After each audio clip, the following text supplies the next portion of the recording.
इश्क जो है वो मुर्दा चीज से नहीं किया था जो पैदा न हो। इश्क बा मुर्दा बाशद पैदा। मुर्दा का इश्क कोई पायदार होता है क्या? फरमाते हैं इश्करा बा हय्यु बा कय्यूम दा। इश्करा बा हय्यु बा कय्यूम दा। इश्क तो हय्यु कय्यूम का हमेशा रहता है। सिर्फ बंदे को जब अल्लाह से इश्क और मोहब्बत होती है ना, फिर नमाज को बोझ समझ के नहीं पड़ेगा। जैसे मरहूम रहमतुल्लाह अलैह ने एक देहाती एक अनपढ़ आदमी को कहा नमाज पढ़ो, उसको जबरदस्ती नमाज के लिए कहा, तो वो नियत बांध रहा है। कहता है नियत बांधता हूं बंदगी अल्लाह की, दुरूद नबी सासम का, जुल्म इस मौलवी का।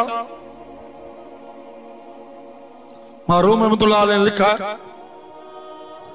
कि एक देहाती को जबरदस्ती कहा नमाज पढ़, तो नियत बांध रहा है। कहता है नियत बांधता हूं अल्लाह के बंदगी की, दुरूद मोहम्मद सल्लल्लाहु अलैहि वसल्लम का, जुल्म इस मौलवी का। जबरदस्ती पढ़ा रहा है मुझे नमाज, मैं पढ़ना चाहता नहीं हूं।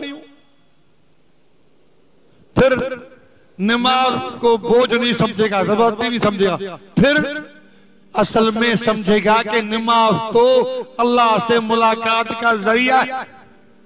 जैसे आप सल्लल्लाहु अलैहि वसल्लम हज़रत बिलाल को क्या कहते थे? या बिलालो अक़िमिस सलात अरहिना बिहा।